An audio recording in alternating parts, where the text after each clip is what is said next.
Baseball isn't just a game, it's a pursuit. A chase full of failure, resilience, and the moments that define who we become. From the All Indiana Podcast Network, this is Chasing the Game with Phil Sanchez. Real stories from real players in real Central Indiana. Wish TV is now live on YouTube TV and Hulu Live, offering more hours of local programming than any other station. Search for Wish TV or look for CW8 on both YouTube TV and Hulu Live to find us. Watch local news, sports, and lifestyle shows live from Wish TV. You can still catch Wish TV free over the air or stream it live on wishtv.com and on the free Wish TV mobile apps. Wish TV, available in more places for the latest news, weather, and sports. Coaches who refuse to quit. Before the first pitch is thrown, before the lights come on, some battles are already being fought.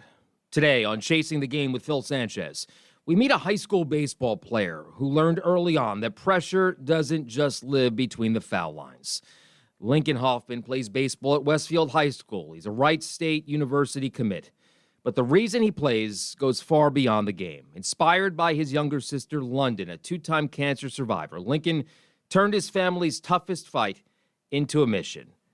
This isn't just a story about baseball. It's a story about faith, family, perspective, and why some athletes play for something much bigger than a win.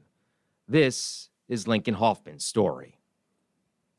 Londyn, thank you so much for joining the Chasing the Game podcast.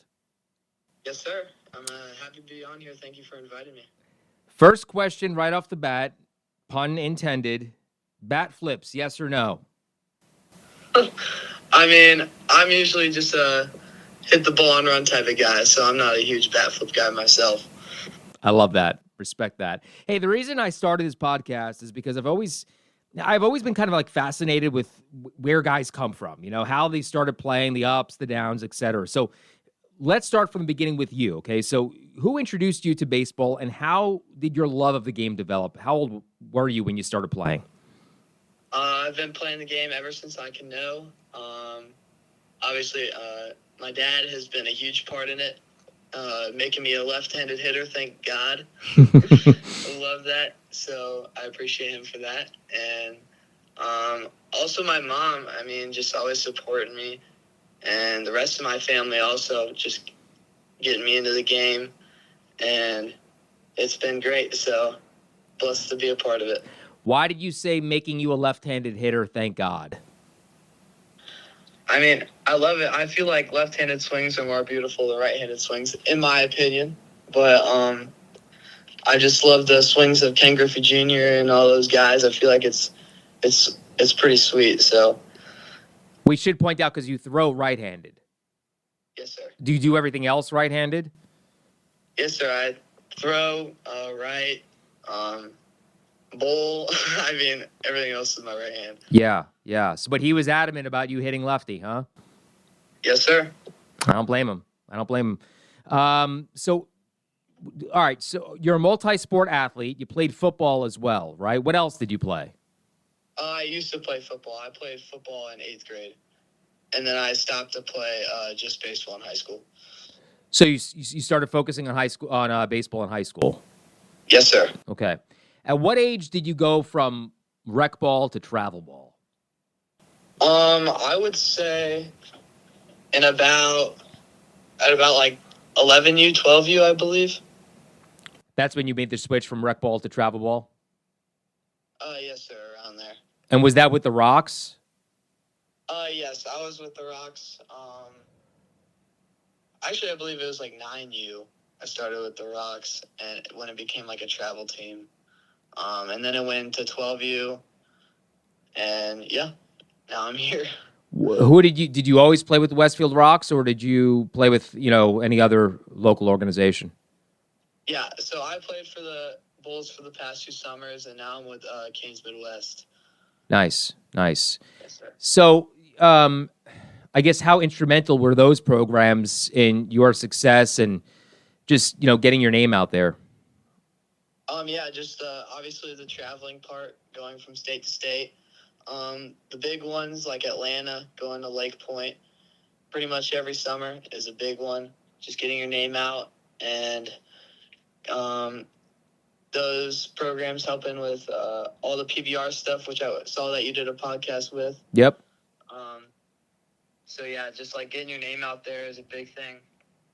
Yeah, is that something you would recommend to younger kids, that maybe, hey, start doing these showcases, start going to, Perfect Game, PBR, all that type of stuff? I mean, yeah, at the appropriate age, I feel like it's appropriate to get your name out there at some point.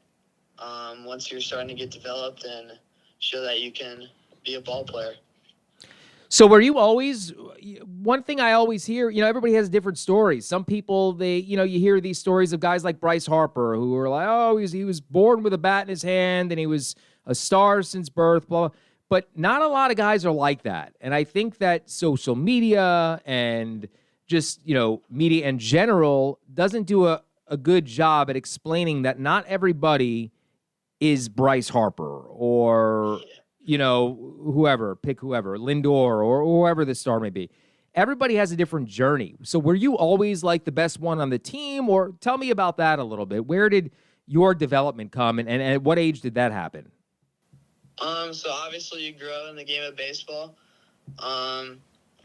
Obviously no one's like, it's hard to be a Bryce Harper hitting balls 500 feet in high school, Right. Since you've been in 8th grade, but I've always looked toward like Max Clark is a big guy in this area. Yep. That I've seen like growing up, basically watching like YouTube and stuff, just seeing his stuff, just seeing his vibe and his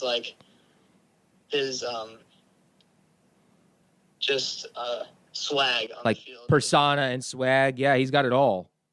Yeah. And I've always tried to replicate that, just trying to be a dog on there and always being a loud one. Like if you score, you got to get hype. Like you can't just act like, don't be the nonchalant one. Like I love when it's high school ball, just that season where you're with your brothers and yeah, I mean, it's always hype and you gotta live up to it.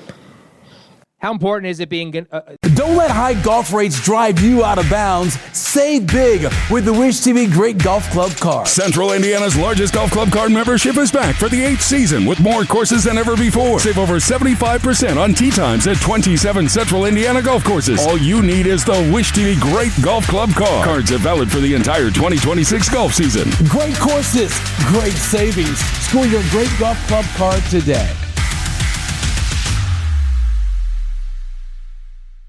To be a good teammate? I mean, yeah, so our high school team has been really good the past 2 years I've been there. So we've been a tight group of brothers, so we always break it down on brotherhood and always have our meetings together during season and before season, just seeing where we're at.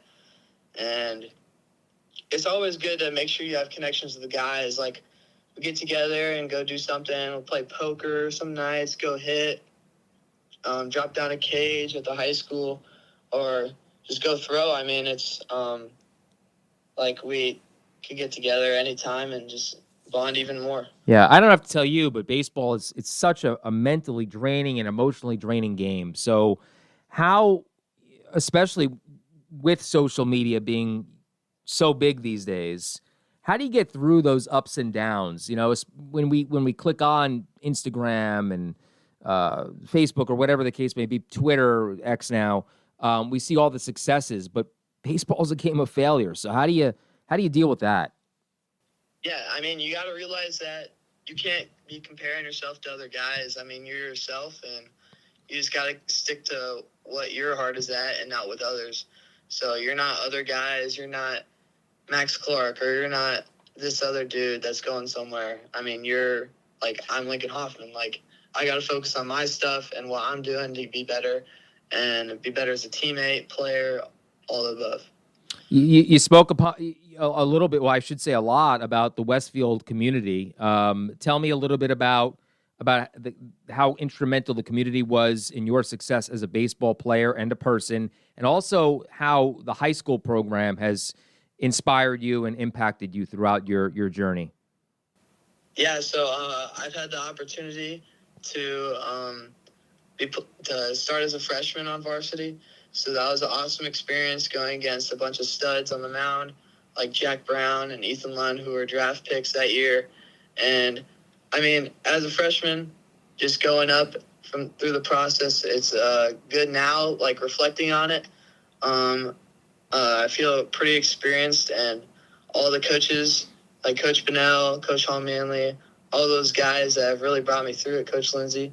I mean, those guys and all of my older teammates that have graduated or now are in college. And, yeah, them bringing me through it is just amazing. We came together and brought back back-to-back sectional champs. So we're looking to make it a state champ this year. So trying to make that happen. There we go. All right, good. We're almost there, right? We're almost at the season. Hey, so you're committed to Wright State. Tell me about the process of committing there and why you chose Wright State and what other schools were you looking at? Yeah, I mean, so recruiting process started in, I would say, around 8th grade.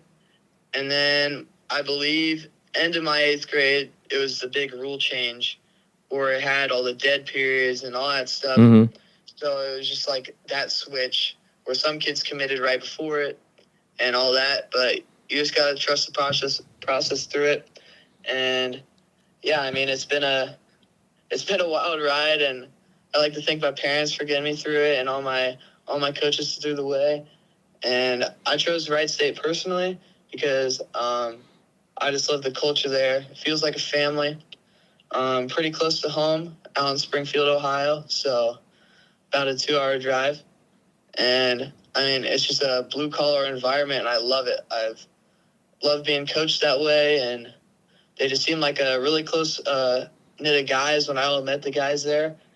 So it reminded me a lot of here in Westfield with all my teammates and such. So it was great just having them talk to me. And when I went on my visit, it was amazing. So, yes, that's why I committed. Love it. Love it. Family's very important to you. We just did a television version of this that we'll have on our website and also on our air. So your sister Londyn was diagnosed with cancer at a very young age. You and I talked about this. You've been very much involved in raising money for cancer research, including starting a fundraiser called Play for the Ones Who Can't. Tell me about that and tell us how Londyn is doing. Yeah, so Play for the Ones Who Can't has been my life motto and my why in my life. Just for kids like Londyn, my sister, kids who can't play the sport and just want to do something for them. So I have it on my glove, the quote, play for the ones who can't. So it's just always good looking at that right before I go out on the field or mess up, make a mistake, look at it, get the reminder, and lock back in. So it's just a good reminder and good thing to live by for myself. And I just love every minute of it. And Londyn is cancer-free now. We should mention that as well. So yes, sir. Yes, good for you guys. That's fantastic news. And also, I would imagine that whole experience with her really put things in perspective. You know, it's easy to kind of, you know, you have an 0 for 3 day and, you know, kind of be down about it. But there are other people going through so much more in this world. Yes, sir. And baseball is a game of failures and such. So can't let that stuff bring you down. And just seeing Londyn smile after a good game or a bad game just always brightens me up even more. So it's great having her in my life. And yes, sir. Yeah, we'll put the fundraising information, obviously, in the television part of this. But one more question before I let you go, and I appreciate you taking some time. What would you tell your younger self, and maybe what advice would you have for younger kids out there who would like to be in your shoes one day? Yes, sir. Just put your head down and work. I mean, it's that simple. Don't complain. Don't worry about other people. Be you, and just keep working as hard as you can, and it'll get you where you want you to be. So, yes, sir. That's good advice. Lincoln Hoffman, I'm sure we'll be hearing a lot about you and from you. Good luck this season. I look forward to having future conversations with you. Thank you so much for joining us. Yeah, I appreciate you. Thank you. This is Chasing the Game with Phil Sanchez. Be sure to like and subscribe to this podcast, and be sure to check out other great podcasts on the All Indiana Podcast Network, online at allindianapodcastnetwork.com.